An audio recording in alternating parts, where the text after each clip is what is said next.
হাঁসকে 15 থেকে আপনার 18 দিনের মধ্যে অলমোস্ট 20 দিনের মধ্যে ওকে বার্ড ফ্লু ভ্যাকসিন করতে হবে। আপনি দেখবেন মুরগিতে কিন্তু বার্ড ফ্লুর জন্য কিন্তু অনেক মুরগি মারা যায়, কিন্তু হাঁসেও কিন্তু ভ্যাকসিন করতে হবে বার্ড ফ্লু। আর বার্ড ফ্লু ভ্যাকসিন করতে হবে বেসিক্যালি ঘাড়ে, আর ঘাড়ে যদি বার্ড ফ্লু ভ্যাকসিন না করা হয় সেক্ষেত্রে হাঁসের ওই যে চোখ নীল হবে, মাথা ঘুরে মারা যাবে, চুনা পায়খানা করবে, ডাকাডাকি করবে, পাক ঝাড়বে। এক একটা রোগের এক একটা লক্ষণ থাকবে, কিন্তু এই বিষয়টা মানুষের বোঝে না। 2017 সালে আমার 2000 হাঁস ছিল, এক খামারে ছিল 1650টা জেন্ডিং হাঁস, আর আরেক খামার ছিল 350 ডিমের হাঁস। আপনার 2000 প্লাসের মতো হাঁস ছিল।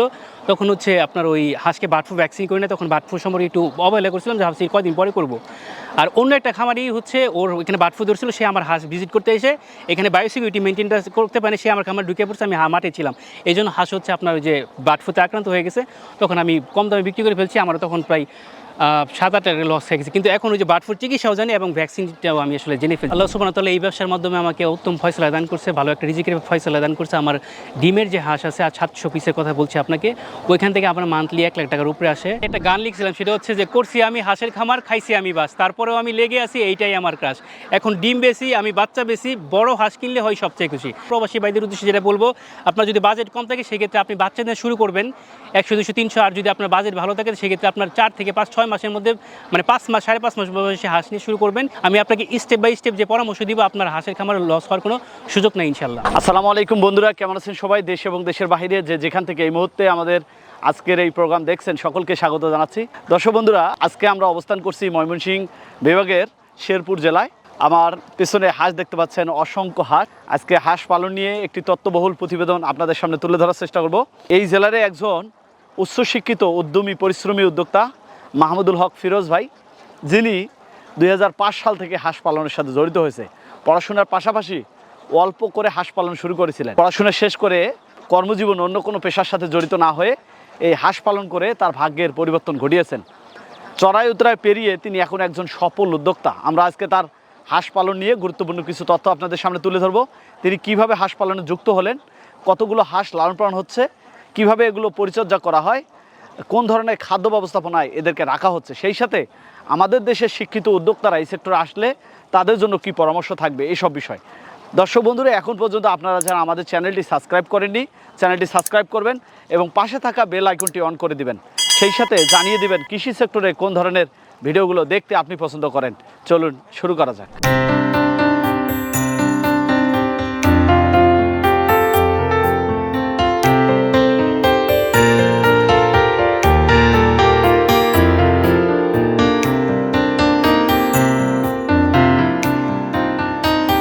আসসালামু আলাইকুম। ওয়ালাইকুম আসসালাম। কেমন আছেন? জি ভাই, ভালো আছে, আপনি ভালো আছেন? আলহামদুলিল্লাহ। শুরুতে একটু আপনার সাথে পরিচয় হতে চাই, আপনার পরিচয়টা আমাদের দিবেন। ভাই, আমার নাম মাহমুদুল হক ফিরোজ, কোয়ালিটি হাঁসের খামার থেকে বলছি। আমার বাসা শেরপুর জেলা, ময়মনসিংহ বিভাগ। বয়সে তো খুবই নবীন, হাঁস পালনের সাথে জড়িত কত বছর থেকে? ভাই, আমি শখ করে 2005 সাল থেকে হাঁস পালন করি। 2012 সালে হচ্ছে আইসিসি কমপ্লিট করেছি। পড়াশোনা কত দূর করা হয়েছে? যে আমি অনার্স কমপ্লিট করছি। মাশাআল্লাহ। উচ্চশিক্ষিত হয়ে অনেকে চিন্তা ভাবনা করে ভালো চাকরির জন্য, কিন্তু আপনি হাঁস পালনটাকে কেন পেশা হিসেবে বেছে নিলেন? ভাই, চাকরি করতে গেলে হয় কি যে আপনার অন্যের অধীনে কাজ করতে হয়, আর নিজে যদি কিছু একটা উদ্যোক্তা হয়ে ভালো কিছু করি, এবং শুধু উদ্যোক্তাতে আসলে সীমাবদ্ধ থাকলে হবে না, যদি পাশাপাশি সারা বাংলাদেশের উদ্যোক্তা আমরা কাজ করি। আমাদের দেশটা ছোট, এখানে ইন্ডাস্ট্রিয়াল এরিয়া অনেক কম, সেই প্রপোশনে যদি আমরা আসলে নিজে উদ্যোগ হয়ে যদি আর 2-4-5 জনের কর্মসংস্থানের ব্যবস্থা করতে পারি, সেক্ষেত্রে সেটা জন্যই আমি এটাতে এসেছি আসলে। আচ্ছা, 2005 সালে কেমন হাঁস দিয়ে শুরু করছিলেন? তখন হচ্ছে আপনার 40-50টা করে হাঁস পালন করতাম। আপনার ওই বিল থেকে জিনু কিনে হচ্ছে আপনার ওদেরকে খাওয়াতাম। আস্তে আস্তে আমি 2000-3000 করে হাঁস পালন করছি। এখন কি বয়সের হাঁস লালন পালন করতেছেন? আমার কাছে আপনার সব বয়সে আছে। এইখানে যে হাঁসগুলো দেখতেছেন, এগুলোর বয়স হচ্ছে 3.5 মাস বয়সে। এখন এখানে 900 পিসের মতো হাঁস আছে। এখন আমার খামারে হচ্ছে আপনার 700-র মতো আপনার ডিমের হাঁস আছে। ভাই, হাঁস পালনটা হচ্ছে এটা একটা রাজকীয় ব্যবসা। আপনি যদি আপনার সন্তানকে যদি আপনি পড়াশোনা করে উচ্চ ডিগ্রি অর্জন করে যদি দেশের প্রথম শ্রেণীর একজন চাকরিজীবী বানান, সে যে আপনাকে ভবিষ্যতে ভালো দেখবে সেটার কোনো নিশ্চয়তা নাই।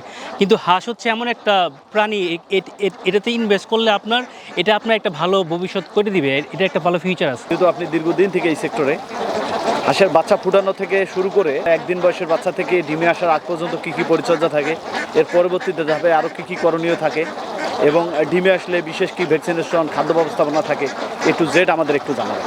ছোট একটা বাচ্চা নেওয়ার পরে হচ্ছে প্রথম 6 ঘন্টা আমরা মুড়ি দেই, দেন হচ্ছে ওইখানে আপনার নাভি শুকানোর জন্য আপনার ওই যে আপনার রেনামক্স দেই, সেপাওয়ান ব্যাট দিই এবং হচ্ছে আপনার স্যালাইন দেই এবং লাইসোবিট দেই এবং পরবর্তীতে আপনার 6 ঘন্টা পর হইলে আপনার হচ্ছে আপনার ওষুধ চলবে, তখন হচ্ছে আমরা তাদেরকে গোয়ার ফিড দিই। গোয়ার ফিডকে আপনার 5-6 দিন আপনার খাবে, ওই ছোটোটা খাবে, 6 দিন পর থেকে গোয়ার ফিড খেয়ে 15 থেকে 18 দিন। পরবর্তীতে আমরা ধান গম ভুট্টা দিই এবং আমাদের এখানে তো প্রত্যন্ত অঞ্চল, এখানে অনেক বড় বড় মাঠ আছে, আমরা এখানে গ্রেজিনিং করি। আর গ্রেজিনিং করলে এখানে যে কচুরি পানা আছে, ছোটো ছোটো শামুক আছে, জোক আছে, প্লাস হচ্ছে আপনার পোকা থাকে, গাছ থাকে, মাছ থাকে, এই সব কিছু খাই আমাদের আসলে খরচ তেমন লাগে না। আমরা এক্সপেরিমেন্ট করে যেটা দেখছি সেটা হচ্ছে যে হাঁসকে 15 দিনের পরে যদি পানিতে ছাড়ি সেক্ষেত্রে তার ঠান্ডা লাগার স্কোপ থাকে না।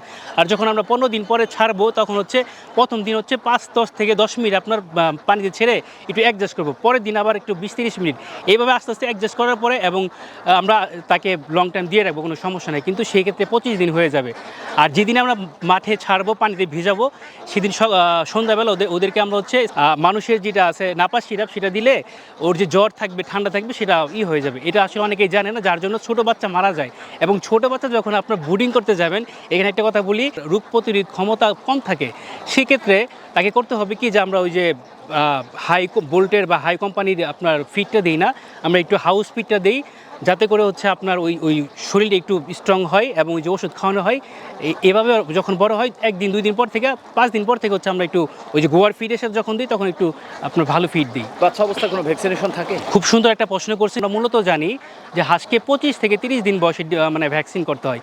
আর ভ্যাকসিন করে বলে যে 4টা, মানে ডাক প্লেগ, ডাক কলেরা, বিষয়টা আদৌ সঠিক না। সেটা হচ্ছে হাঁসকে 15 থেকে আপনার 18 দিনের মধ্যে, অলমোস্ট 20 দিনের মধ্যে ওকে বার্ড ফ্লু ভ্যাকসিন করতে হবে। আপনি দেখবেন মুরগিতে কিন্তু বার্ড ফ্লু ভ্যাকসিন না করে ওর বার্ড ফ্লুর জন্য কিন্তু অনেক মুরগি মারা যায়, কিন্তু হাঁসেও কিন্তু ভ্যাকসিন করতে হবে বার্ড ফ্লু। আর বার্ড ফ্লু ভ্যাকসিন করতে হবে বেসিক্যালি ঘাড়ে, আর ঘাড়ে যদি বার্ড ফ্লু ভ্যাকসিন না করা হয় সেক্ষেত্রে হাঁসের ওই যে চোখ নীল হবে, মাথা ঘুরে মারা যাবে, চুনা পায়খানা করবে, ডাকাডাকি করবে, পাক ঝাড়বে। এক একটা রোগের এক একটা লক্ষণ থাকবে, কিন্তু এই বিষয়টা মানুষের বোঝে না। এটাকে বার্ড ফ্লু ভ্যাকসিন করে হচ্ছে আপনার 15 থেকে 20 দিন বয়সে, আর 25 থেকে 30 দিনের মধ্যে যখন একটু হাঁসটা ভালো হবে তখন আমরা ভালো একটা দিন দেখে, ঠান্ডার দিন দেখে ডাক প্লেগ করি, এবং 40 থেকে হচ্ছে আপনার 50 দিনের মধ্যে হচ্ছে আপনার করি, ওই যে আপনার 60 দিনের মধ্যে হচ্ছে আপনার ওই যে ডাক প্লেগের যে ডাক বুস্টার ডোজ ওটা করি, আর 70 থেকে 80 দিনে ডাক কলেরা করি এবং আবার পরে কলেরার বুস্টার ডোজটা করি।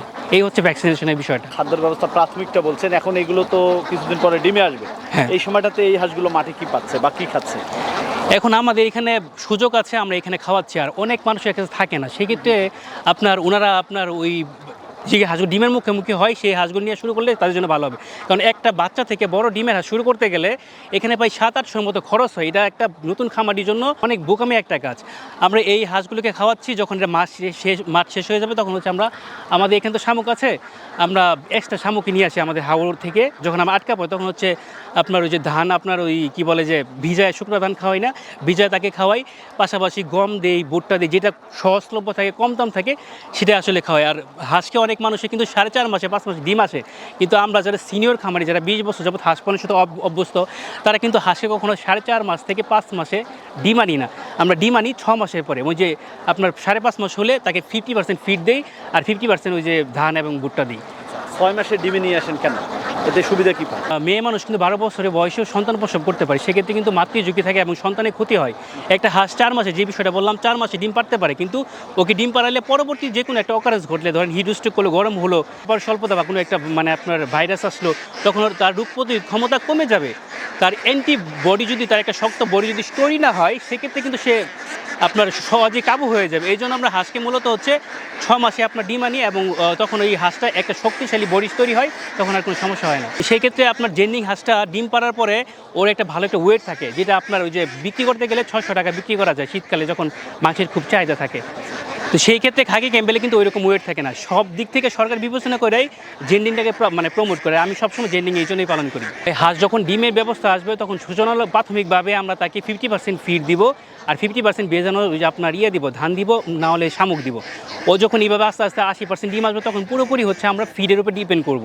কারণ হাঁসের সাথে আনকম্প্রোমাইজ, ওকে খরচ হচ্ছে, আমার কথা হচ্ছে হাঁসকে আমি 10 টাকা ইনভেস্ট করে ওর কাছ থেকে আমি 16 টাকা ডিম হাসিল করবো। এই যে থাকার জায়গাটা কেমন হয় আমরা দেখছি যে আপনাদের এখানকার শেডটা অত্যন্ত কম খরচে করা হয়েছে।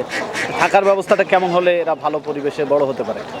আমাদের এখানে তো হচ্ছে প্রাকৃতিক অঞ্চল, এখানে আমরা হাঁসগুলো গ্রেজিং করে মাঠে চড়াই। এখানে আপনাদের বিষয়টা হচ্ছে আমরা একটা নেট দিয়ে ঘিরে দেওয়া পানি নিচে রাখতে পারবো, কারণ হচ্ছে আমরা হাঁস পালনে এক্সপার্ট, আমরা ওকে ভ্যাকসিন করছি, আমরা জানি মানে হাঁসের বায়োসিকিউরিটি মেনটেন করতে হবে তখন যখন হচ্ছে বাচ্চা থাকে এবং বড় হয়।